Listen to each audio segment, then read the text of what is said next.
Good evening, everyone, and thank you for joining us for our third and final part of Night with the Sights as part of Boys Town History Week.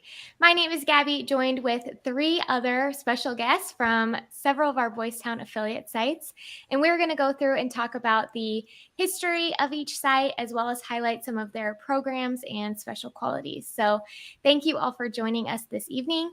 Make sure you like this video and leave a comment below if you have a question for any of our affiliate sites. You can go ahead and leave it in the comment section. We can get it answered here at the end. Okay, so welcome everyone. Like I said, my name is Gabby. I'm going to have us go around and introduce ourselves. So we'll go to my left side. Sophia, how are you today? I am great. Thank you so much for having me this evening. My name is Sophia DeMartino. I just joined Boys Town, DC in August. I'm a newcomer to the area and so excited to be serving as development director. Awesome.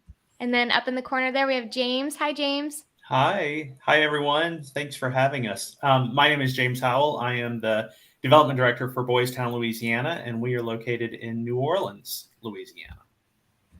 Awesome. And then Pat, welcome, Pat.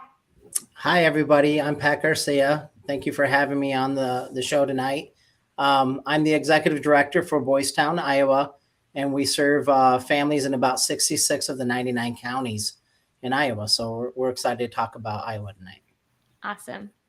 So even though our locations are spread all across the United States, we do work together as one Boys Town to serve at-risk youth and families. So I can't wait to learn more about your locations and your programs. So Sophia, I'm going to start with you here with Washington, D.C. Will you tell us more about Boys Town, D.C. and the history of the site? Yeah, so ground was broken for the Boys Town, DC site in 1990, and we finally opened in October of 1993. Our fourth national executive director, Father Peter, oversaw the opening of the site as part of Boys Town's expansion effort. So next year is our 30th anniversary. At Boys Town, DC, we offer behavioral health services both on-site at our DC campus and in partnership with pediatric health clinics in Maryland. We also offer care coordination in partnership with 12 DC schools, and we offer the Successful Futures program to help kids chart the way forward. One of the aspects of Boys Town, DC that differentiates our programs and has really made an impression on me is the holistic approach that Boys Town takes with community-based services. We work with the youth, we work with the families, and we work with the schools to ensure that the message and the mission are consistent and that the kids that we serve are empowered to pursue the future that they build with intention. We can all dream of being on the mountaintop, but you can't float to the top of the mountain. You have to work for it. And Boys Town, DC is supporting families in schools and laying the safe, stable foundation for kids to do that work. Pathways to internships and career exploration, connections to resources that keep kids engaged and supported at school, empowering parents to step into an informed leadership role in their students' success. These are just some of the keys to positive outcomes that have made such a big difference in the life trajectory of the families that we serve. Yeah, I love that analogy you said of getting to the mountain. And, you know, we say a lot of the time at Boys Town, it takes a village, and that's definitely kind of similar. So awesome. James, tell us a little bit more about Boys Town, Louisiana and its history. Sure. Well, Boys Town, Louisiana was founded in 1989, so we are 33 years young and getting older, but 33 years young. So we've been around a little longer than DC, but not as long as our North Florida side, I believe. Yeah. Fun fact: Boys Town, we were actually established in New Orleans in 1989. When we assumed the operations of an organization that had been in New Orleans since 1853. And their mission had been caring for the orphans of the yellow fever pandemic in New Orleans in the mid-1800s. So they were closing up shop and there was a real need for caring for kids. And so Boys Town stepped in at that time and it became Boys Town in 1989. So the work that's been going on here in New Orleans has been going on even before Father Flanagan started, but we're grateful to be Boys Town. We are a residential and community-based organization, so we have many of the same programs that Home Campus does and other sites around the country do. We have family home program, intervention and assessment, shelter, care coordination, in-home family services, and now we've launched Successful Futures, which is where we're helping to transition youth as they age out of Boys Town so that we can get them on the road for independence and success.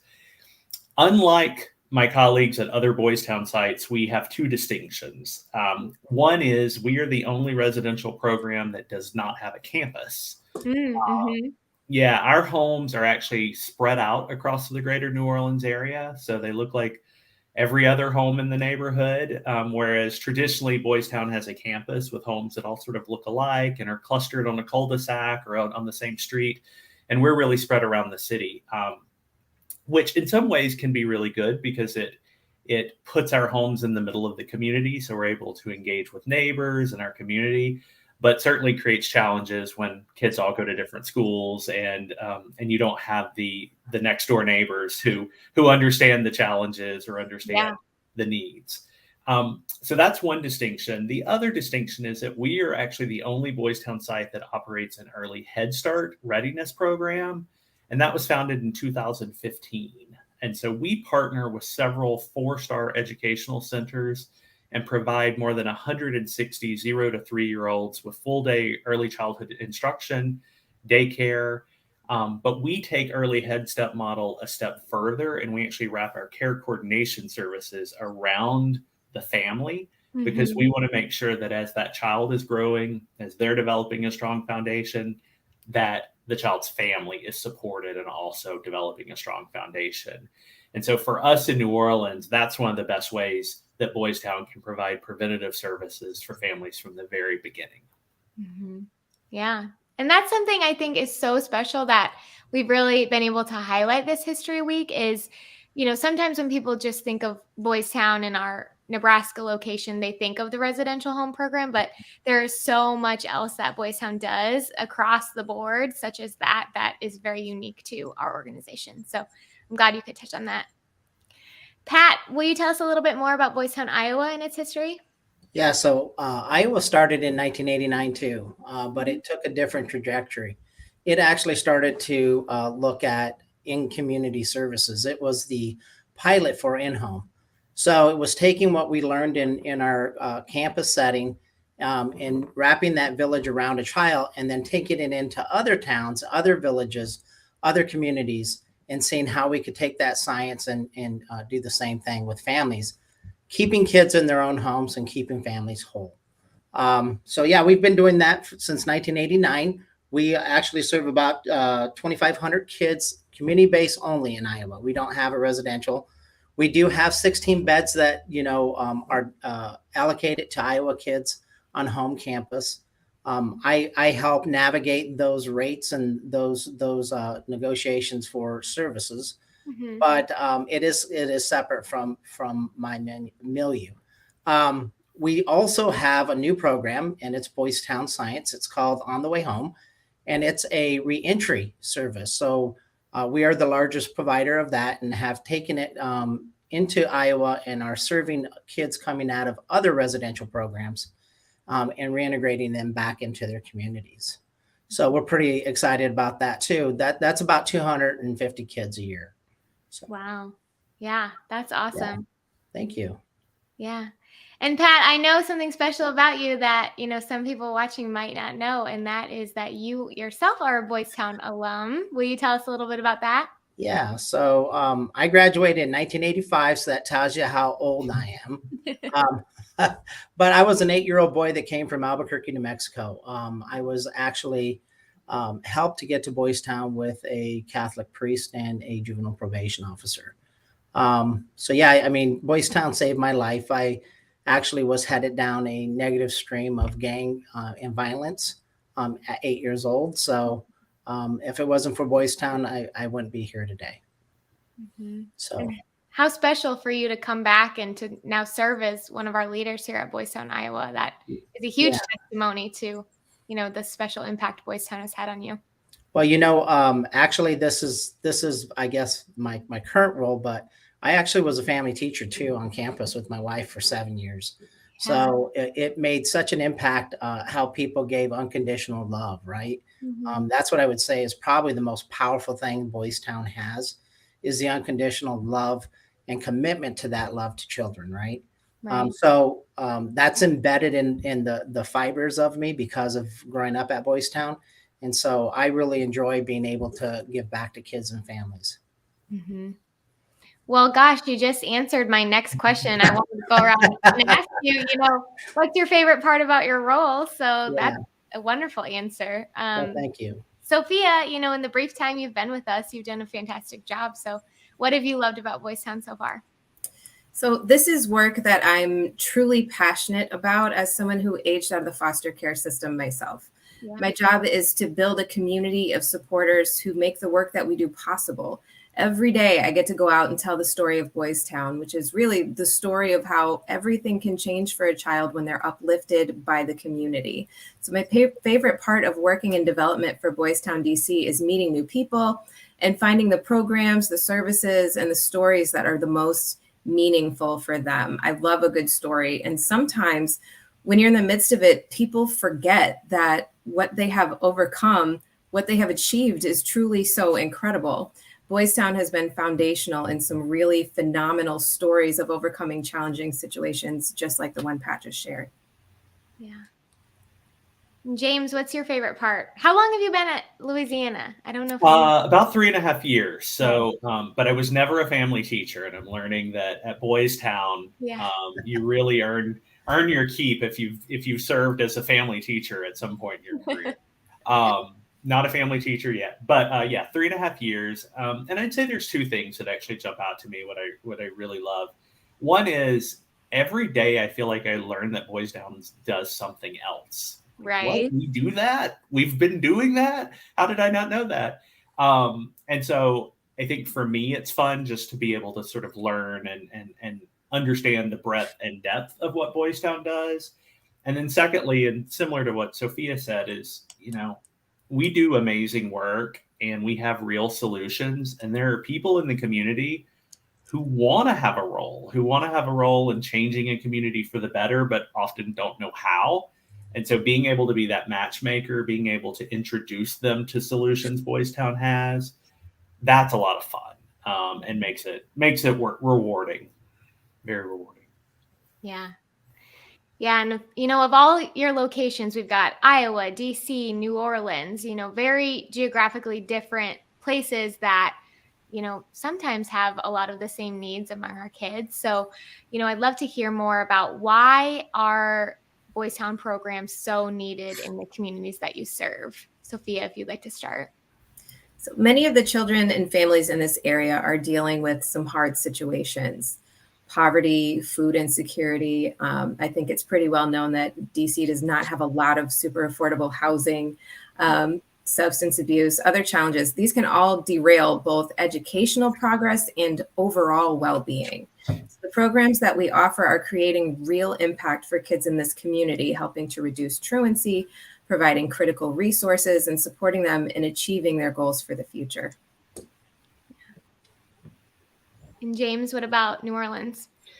Yeah, and I think so many people who visit New Orleans, it's let the good times roll. It's a party city, everyone's happy, but if you scratch the surface, there's a lot of need, and it's no secret that New Orleans has a juvenile crime issue, and so that continues to be sort of at the forefront of what role can we play and what role can our partners play in helping to get families and youth back on track where they need to go. And so, I think we're always looking at that. How can we be a player? How can we make real impact in making change for the families who need it most? We also, unfortunately, because of COVID, and I know all sites and everyone was affected by that COVID and then Hurricane Ida, our families have continually sort of been put back steps and continue to have these roadblocks and obstacles. And so Boys Town has really stepped in, and whether or not it's helping someone, find a job or housing resource or dealing with the new stress and trauma that they've experienced through a job layoff or a natural disaster, Boys Town really steps in and meets the family where they're needed. Mm-hmm. Yeah, I remember the time last year with the hurricane when so many of our Louisiana youth, they got on a big bus and came all the way to home campus, and it was, such a unique time and a stressful time for sure. But just to see how Boys Town kind of comes together, just as you said, to support those in need was very special. Yeah, and I would add to that. I think that's what's incredible about Boys Town is we really did come together, and we had the option to have our kids come to Omaha for a month so that they could continue school and not be interrupted because of school being out or power outages or infrastructure issues. And so the kids were able to be kids in a way that they wouldn't have had they stayed in New Orleans. And I know that they loved it and didn't want to come back, but I did hear that Omaha did not have enough spicy food for them. So they were ready to come back to New Orleans. So yeah, that's fair. I mean, we can't hold a candle to you for that. So. That's awesome. So Pat, I know you mentioned at the beginning of the chat that you're serving almost more than half of the counties in Iowa with your services. So Sure. Talk more about that. Yeah, so here in Iowa, our main focus is actually the child welfare population, those kids that basically are in the system due to abuse or neglect. And so they're the most vulnerable children in Iowa. And so that's why it's so important Boys Town continues to serve Iowans. These are kids that are typically the ages of 0 to 13, 14 years of age. And these are parents that basically are struggling because of mental health or also because of chemical dependency, right? So we have to get in there and help them parent their children until they can get stable to parent them again themselves. So it's, again, keeping those families whole and helping those parents become, stable again. The other population that we focus on is the juvenile justice kids. Those are the kids that basically again need guidance and the parents need help to guide their children and become the change agent in their child's life again. So many of these families are in rural areas also, so we serve a lot of rural areas in Iowa. We have a lot of window time, so I call my staff the road warriors because they're traveling all over the place. We have about 34 vehicles here in Iowa that these folks are on the roads all the time, meeting those families in their home so that they can get services. They can't go to behavioral health clinics because there is none, right? So it's that community based service that is really helping families here in Iowa. As the other piece that we're looking at here is that preventive piece. How do we get upstream again and help those kids and those families before they enter the system? So we also have a small portion of that in Southwest Iowa that we're also helping those families and keeping them out of the system. Yeah, that's great. Thank you. Okay, so we have one more question. It's kind of a loaded one for all of you. I always like to, end it with a good one. So, what is one thing that you want viewers to take away from this chat? Maybe this is the first Boys Town video that they've seen on our page. What is important for them to know? Sophia? I would like viewers to understand the importance of community in the life of a child. There's a proverb, if you want to go fast, go alone. If you want to go far, go together. As a collective, we can create sustainable and meaningful impact for these kids, and it takes all of us, and you have the ability to make a difference as well. Well, I will echo what Sophia said because mine is also about community. I think Boys Town is incredibly successful in changing the lives of youth and families, but we can't do it alone. And the only reason we're successful with that is because we have had community, have had that the community of supporters and volunteers and others beside us and partnering with our families and youth. And so I would say, if you're new to Boys Town, no matter what your role is, if you're a donor, a volunteer, or just follow us on social media, you play a really important role in supporting the organization and reminding those kids and families that there is a community out there supporting them. So keep doing it. And I would say that, when Father Flanagan started, he was dealing with young boys, and we've grown so much into families and communities. But one of the things he said very early on was there's no such thing as a bad boy, just bad teachers, bad influence, and bad role modeling, right? And so I would expand that out, that there is no such thing as bad parents. There's no such thing as bad families. There's just bad influences, bad role modeling, and bad teaching. So, and Boys Town helps with all of those things. Yes. Well said, all three of you. You really answered that so great. And thank you for your time tonight. And to all of you watching live this evening, we really appreciate you taking time out of your evening to learn more about Boys Town history and the history of these three affiliate sites. In case you missed it, we did go live yesterday with all three of our Florida sites, and we went live earlier this evening with 3 others. Earlier today also with Father Stephen Bays. So I have all of those videos linked on our page. I will make sure to link the website where you can get a hold of all 3 of these affiliate sites, learn more about their programs, and consider making a donation. So thank you all so much for joining us for this History Week Live, and we hope you have a great rest of your evening. Thanks all. Thank you. Thank you.